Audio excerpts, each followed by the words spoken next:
The chair recognizes the honorable member for Pinewood. Thank you, Mr. Deputy. Honorable member.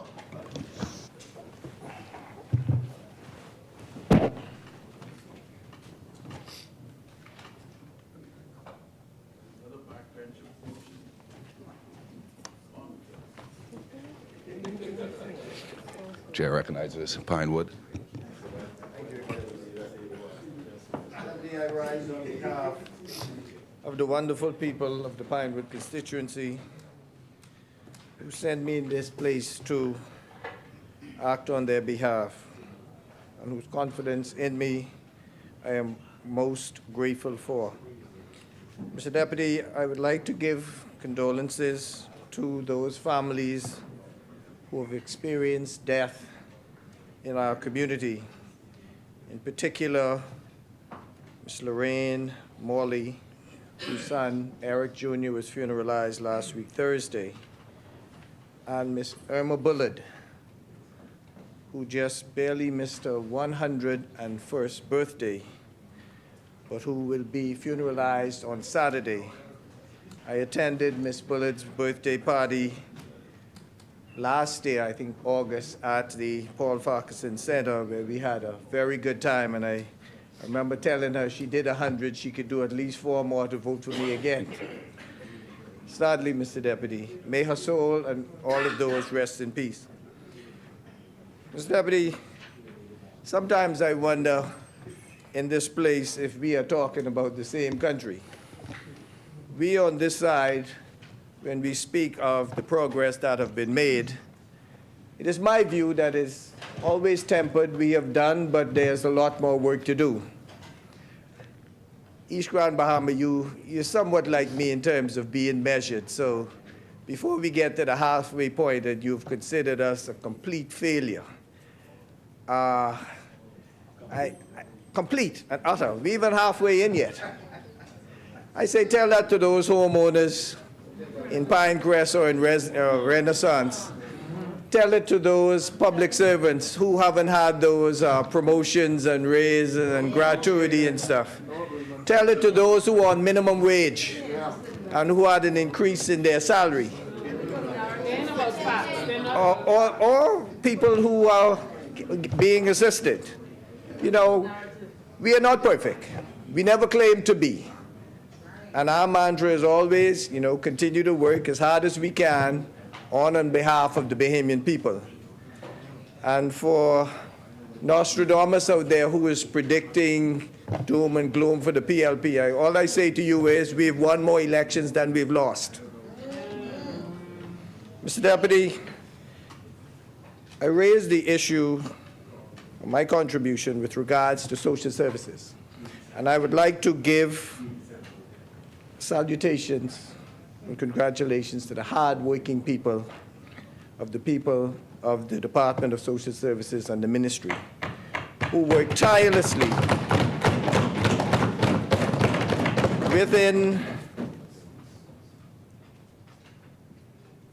with difficult circumstances, dealing with people with difficult circumstances, whether it be ill health, whether it be rent, whether it be food assistance. But yet, they come in every day and they do the jobs. They're not perfect, like none of us claim to be perfect. But one thing we could say that they remain committed to the job at hand to bring relief to the Bahamian people. Mr. Deputy, I'd like to deal with some of those agencies within the department. With regards to those who are experiencing homelessness, we have a temporary program, a temporary shelter program, of which the government has an established shelter in New Providence, the Point Sienna Inn. Additionally, we have set up 4 smaller rental facilities to meet the urgent need for safe havens.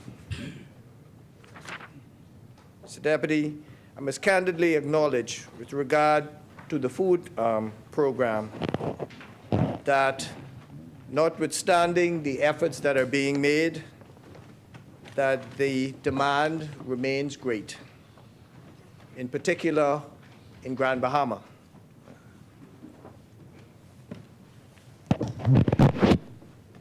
where we have almost exhausted the allocation for food assistance.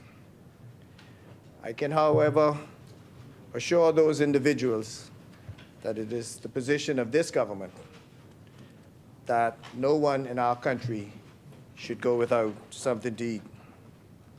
Mr. Deputy, we also deal with deeper challenges at social services: substance abuse, mental illness, and other hardships. These multifaceted issues require a collaborative effort between the Department of Social Services and other government agencies and non-government agencies, including the church. Mr. Deputy, during the budget, we have seen where funds have been allocated and utilized, indicating that there is an overwhelming need in our country. Although there have been progress, there still remains a need in our country to help those who are marginalized. Beyond food, we face an influx of requests for assistance in various forms: medical aid, burial support, rental assistance, basic appliances, electricity, water, and travel for medical purposes. Matters pertaining to the most vulnerable among us are critical. They concern well-being of our children and seniors who rely on our care and compassion.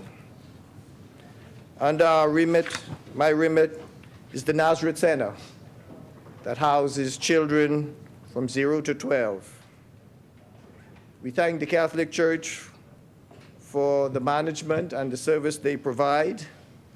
As of December 31st, 2023, Department of Social Services assumed responsibility. We are in the process of having renovation work done at the Nazareth Center and also at the Elizabeth Estates Center for Children. We also plan to do some upgrades, Mr. Deputy, to the Willamette Pratt and Simpson Penn schools for boys and girls whose facilities have fallen into disrepair. The population at the Willamette Pratt during the period of 2023 to 2024 have already exceeded the amount of residents that we had.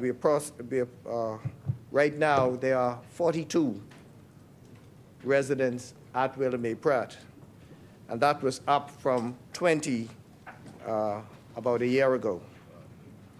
The increase means additional provisions for each resident and additional usage of equipment as well. Mr. Deputy, there is a shortage in the Department of Social Services, and I could assure the public and the department itself, especially those in the department who are required to work overtime, that we are working diligently to fill those positions for the benefit of both the workers and the residents. Mr. Deputy, the National Commission for Persons with Disabilities, and this has been in the public domain in the past couple of weeks.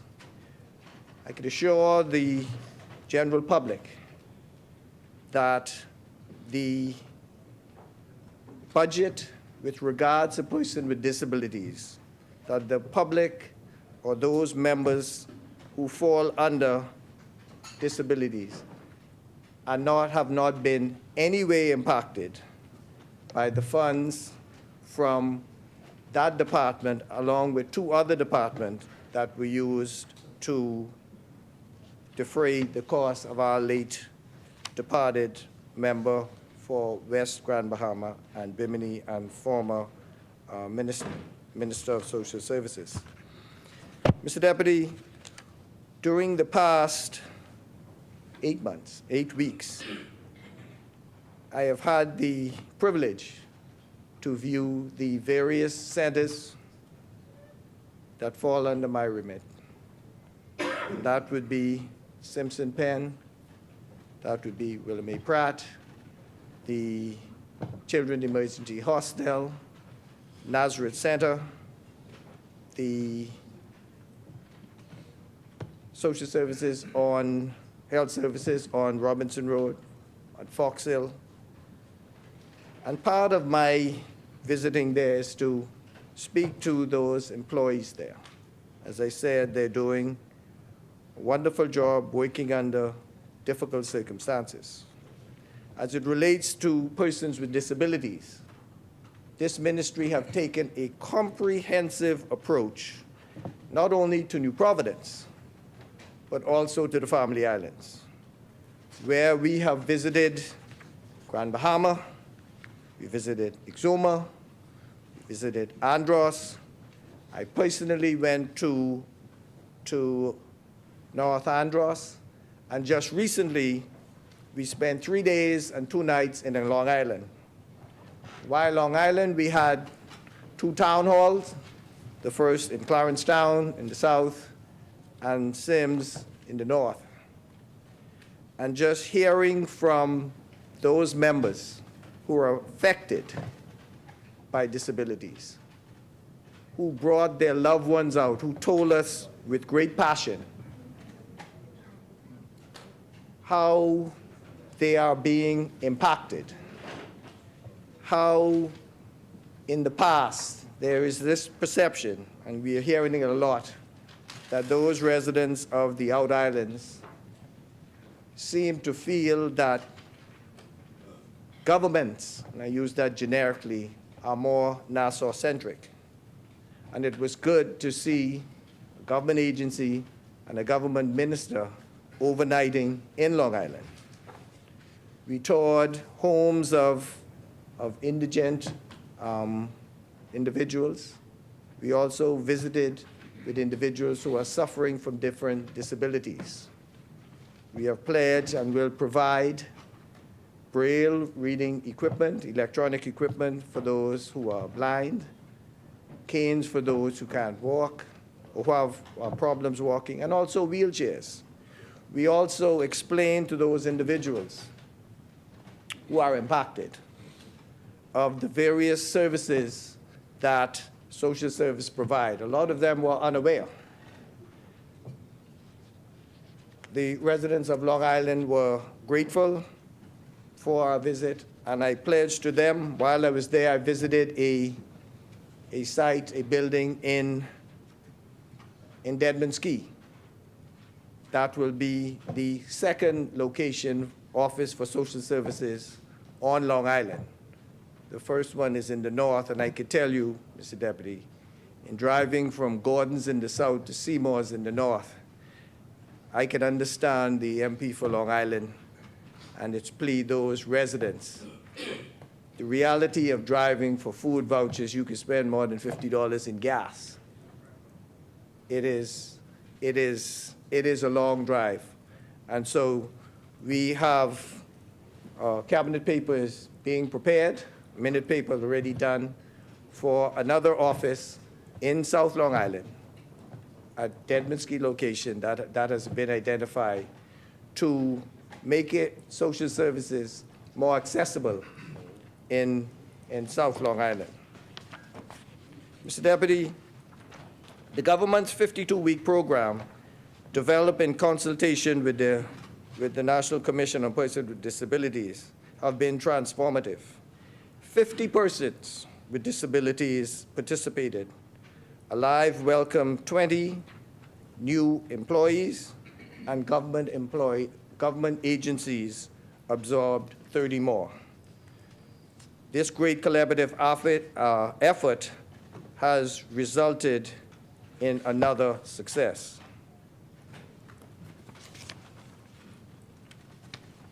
Mr. Deputy, the National Commission for Persons with Disabilities has stepped forward, assuming responsibility for issuing parking decals for disabled persons.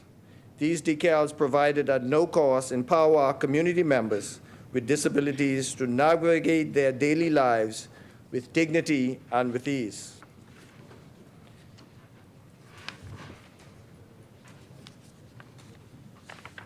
Mr. Deputy, on the same topic, there's been the National Commission for Persons with Disabilities has taken a significant step by establishing the National Fund for Persons with Disabilities. Our partnership with the Bank of the Bahamas ensures that this fund will support critical initiatives. A grant application is currently in progress, further bolstering our efforts. Mr. Deputy, the work of the Department of Gender and Family Affairs operates across the archipelago, addressing pressing issues of inequality and inequity and also empowerment. Our vision is one of a just, tolerant, and secure society, a place where discrimination is eradicated and equity and equality are not mere aspirations, but fundamental priorities. Gender-based violence remains a distressing concern within our beloved country. Gender-based violence disproportionately affects women and girls, subjecting them to heinous acts that scars our collective conscience and scatter debris and brokenness and trauma throughout our archipelago nation. Mr. Deputy, the government of the Bahamas have made significant investment, a commitment to those in crisis to establish a shelter for women, a sanctuary where victims can find solace, healing, and the necessary support as they navigate their traumatic experiences. This shelter will be thoughtfully equipped with essential arrangements, including counseling and health services, ensuring that no survivor walks this path alone. Yes. Mr. Deputy, as we approach International Women's Day on March 8, 2024, we continue to collaborate our efforts.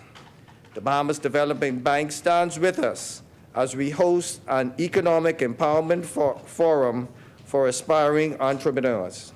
This workshop provides an opportunity for female business owners and entrepreneurs to harness information, strategies, and encouragement for their small and medium-sized business. Our goal is to empower each participant economically, fostering financial literacy, fiscal responsibility, resilience, and independence. Mr. Deputy, the United Nations 68th session of the Commission on the Status of Women, CSW 68, will be held from March 11th to the 22nd in New York under the priority theme, Accelerating the Achievement of Gender Equality and Empowerment of Women and Girls by Addressing Poverty and Strengthening Institutions with a Gender Perspective. I will lead our delegation at this momentous session to share our nation's experiences, insights, and progress related to the priority theme. Mr. Deputy, also, as the newly appointed chair of the Commonwealth Ministers of Women's Affairs meeting, WAM, I embrace this opportunity to advocate for progress, equality, and empowerment, and will embrace the opportunity to speak with senior officials and heads of gender bureaus from the Commonwealth at a consultative forum organized by the Commonwealth Secretariat. At this time, Mr. Deputy, I'd like to pay tribute to our former colleague who would have hosted the last WAM session in the Bahamas, hence the Bahamas being chosen to chair for the next 3 years that commission. Mr. Deputy, I turn briefly to the broadcasting of the Corporation of the Bahamas. ZNS has launched its new digital media services, putting the corporation on all major social media platforms and engaging users with new innovative programs for social media and new methods of keeping up to date with the news. ZNS has begun the implementation of some 19 shows. The corporation is also engaged in an exercise to bring the once indebted institution to a place where it can effectively meet its financial obligations and become more viable. ZNS has been working on revenue streams to improve its bottom lines, and included in this would be linkages with the Turks and Caicos Islands, and ZNS plan to launch outside of the Bahamas are also in the pipeline. Greater days are ahead for ZNS. It's on the fast-track path to maintaining that statement. Only the sun covers the Bahamas better. ZNS. Mr. Deputy, BIS, Bahamas Information Services. Our mandate of linking government to our people has not changed, but must be achieved through the use of 21st communication technology and asset acquisition to support this mandate. The public is invited to go to the BIS website, and there is in place, Mr. Deputy, that will be revealed later in the budget, plans for equipment upgrades and also for new employment and new programs. Mr. Deputy, is also the view of this government that BIS, whose obligation is mandated by law as the information center of the Bahamas, agency of the Bahamas, for it to assume its rightful place in providing information on government agencies. Mr. Deputy, I promised that I would be brief and succinct. We'll be back in this place for the annual budget. I would just like to say that I support the government's position. I also have one bit of advice. We're only halfway in. Before we write off the whole year, as when we reduce VAT to say that it will hurt, it will harm, and it will cost us financially, let us see what the whole year has in store, and then we could go from there. Pinewood Reds, Mr. Deputy. Thank you, honorable member.